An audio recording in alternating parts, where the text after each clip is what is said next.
Hi, here we are, reporting on actually the 10th and the 11th days of our walk. What we did was break the walk from Okinawa to Lugo into two. We took a 8-9 kilometre walk on the first of these days into Castro Verde in order just to take a break for the long walks. Yeah, it was about a 32 kilometre walk or something. Yeah. So we just thought that was a bit much, and yeah, just a shorter walk and a break. Would just And we would recommend that. I mean, you can make the lengthy walk. But coming out of Okinawa, we came up a hill and within a couple of kilometres, no, probably a bit longer than that, 4 kilometres, we had a choice of continuing along the original Camino or going the complementary way. The complementary way was 700 metres or 800 metres longer.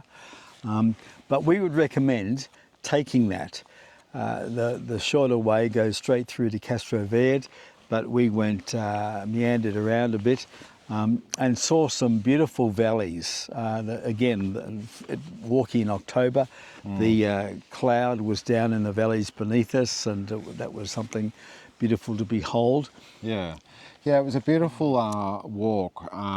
Like it just took us through another little village, past the recreation area. Although I don't know how much recreation goes on there, but yeah, just a really because it was only 9 kilometres that day. It was just like we were able to take our time and just we did. So we came down to the town just outside Castro Verde, and as we were walking through that, we noticed a pig farm on our right-hand side. And we were just sort of admiring the pigs, looking at the pigs, and Mama Pig saw us and decided to come down and greet us. And she was like a little dog, like she was running down the perimeter of the field, as it were, and her wiggly tail was wagging, and she came right up. And there was a stone fence basically, and poking her face over the over the stone fence, and with that, a whole lot of the other pigs, the younger pigs, saw, and so next there was a kind of a saunter down the side of the field of these other pigs running with, again, tails wagging to come up and greet us. And there was a black pig who actually got up on the fence, took over, as it were. So if you're going that way, check out the pigs. Check out the pigs, because they were just fun. They were a whole heap of fun. Yeah, when they were on the fence, I actually stepped closer and ended up in this or sort of ditch between the fence and the road. Well, not really a ditch, but I just ended up in the midst of all these nettles, and oh my gosh! And Ron, I think you did too. But not at that point. At the town, which we're coming to now. The sting, like, is just phenomenal. So along all the Spanish paths of these, it almost looks like mint, but it's not. It's nettle, and it just it gives the worst feeling. Yes. Anyway. Yes. But yeah, very cute pigs. It was great. It was just so funny to see them. Worthwhile just taking that to see the pigs. But then we came down to the village, who, quite frankly, its name I just forget right now, but it's just a little outside Castro Verde, and in there is a beautiful church that has 5 arches. It's very significant. It was locked, of course, but worthwhile just taking a stop and having a look at its architecture, its on the outside and so forth. Yes, just the beams, the wooden beams, and so forth. Yeah, like it was just something worthwhile. Right in the midst of the village, we continued to walk down and through the village, and made our way into Castro Verde. But spotted the tower. The old tower in the town. Yes. And we decided to walk up there because we had the time and have a look around there. You've got more info on that, haven't you? Yes, so we climbed up to this tower. It's been built a little more recently, but there is still the remains from the 14th century of the keep and the walls of the old castle. And they were quite fascinating. I went up to check them out, and in one of the corner keep, there was a cross that was cut out of the stone.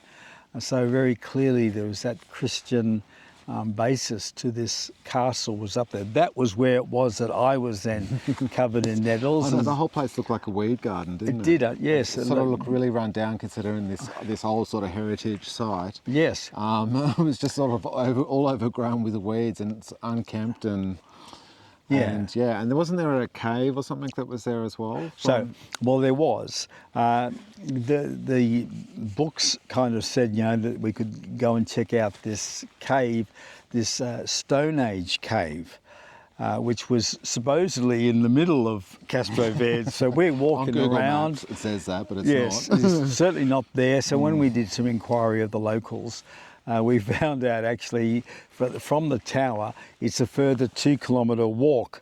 Well, we didn't really have that, but they said, like even though it's a long tunnel, it was discovered in 1965 when they were mining limestone, and it's the oldest in Galicia historic site. And it goes right back to the Stone Age, and apparently there's quite a lengthy tunnel in there where there's been a lot of archaeological digs and so forth and artefacts found, but it's not open to the public. So the locals said, well, you can go up there, but all you'll see is the cave entrance, which we will just flash up now from a copied photograph that we have. And we're not really cavers either, so and we wouldn't be going into a cave. We're not cavers, no. So no, probably would freak both of us right out. Yes. So we didn't go in there, didn't venture in there. We were advised not to. But I just want to say that at the hotel, like the people in Castro Verde, and particularly the beautiful hotel and beautiful people. Oh, they were just so friendly. Kept plying us with free, tasty morsels from that area of Galicia and so forth, which I must admit just tasted beautiful. Very, very friendly staff. We were blessed to stay there. And so anyway, they told us, not to bother. There is an old tree that sits in the middle of Castro Verde as well. It's not all that, it was a really old tree that died. So what they did was just enshrine it in the local centre there. So that was Castro Verde. And then the next day was just a fairly flat walk into Lugo. We could really tell now that we've left the mountains. Like it was farmland. We were basically walking down farm tracks in between fields. Very, very pretty. Yeah, very pretty. And very, very peaceful. Yes, both. It was just it was a beautiful walk. We'd taken the slow walk and the short walk the day before. On our now 11th day, I think, we were walking, and it was just a beautiful walk. And the sun was shining, and it was all it just looked magnificent, and just the sounds of the farm animals and the birds and it was just a very pleasant, easy walk into Lugo.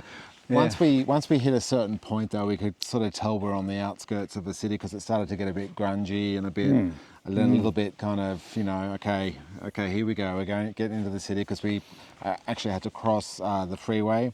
So we were sort of led around and back in to actually get to a bridge to get over the freeway, and then just hit the outer suburbs of Lugo. And then from Mind you, Lugo was a bit elusive, sort of trying to capture a glimpse of it. We didn't. But once we broke through the outer houses and so forth of Lugo, we came around, and there was this magnificent bridge that had been built at the end of the 19th century. It was a railway bridge, well, mid-19th century actually, in the 1800s. And it's 20 arches, so tall, and it just stands out. An amazing feat of engineering from that time. It also includes a viaduct across the top of it. So we saw that. Very great photo opportunity, but just it was just a very stately bridge. Yeah. And we also hit the 100-kilometre mark just as you come into town. There's a big bronze or iron sign with Lugo and 100 kilometres. So we both got our photo in front of that, which you'll see now. Got to admit, it's a bit dull, like it's just rusted iron, unfortunately. Yeah. Like, I mean, anyway. Yeah. But yes, there we were. We've done the 100 Ks, we mate. have. And then we went for a trot around the Roman walls. Now, these walls are quite amazing. Phenomenal. They were built in the, shall we say, the 200s. So the 3rd century. Took over a century to build them, I might add. But they are the only Roman walls left in absolute tact. They, in other places, there are Roman walls, but these ones are just completely complete right around the city, and you can climb up the top and it's about a full. So it encircles the inner old city in Lugo, and you can. And there's stairs at different points where you can get up and walk around. It's about a 2-kilometre full walk around. Yes. We didn't do that. We sort of got onto it near our hotel and maybe did a semicircle down to the cathedral. About a cathedral, yes. There were 10 gates through the city walls. 5 of them are original. So going into, just following the Camino way, we went through the gate that Alfonso II himself would have gone through when he initiated with his troop of followers the very first Camino. We went through the same gate, as it were. And there are 5 original gates there. What we were amazed about was the number of stones. I know, there was so many. It must have been not millions. It must have been near a billion. Like, I mean, just and also neatly just packed together. Laid. Yes, mortared in some way, and I mean these walls are at times, like 4 or 5 meters wide. So presumably there's lots of stone in there as well. But on both sides, just the masonry, the stone masonry that's been done, just brilliant, and it's lasted these 1700 years.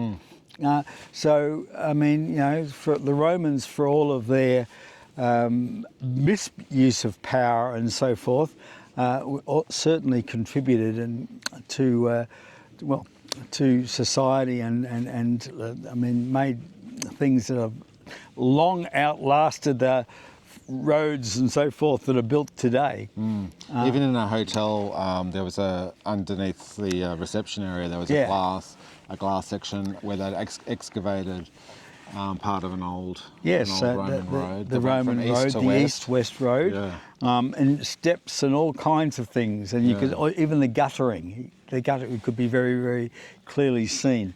So they were just absolute amazing builders, technicians. Were the Romans. We went down then to the cathedral.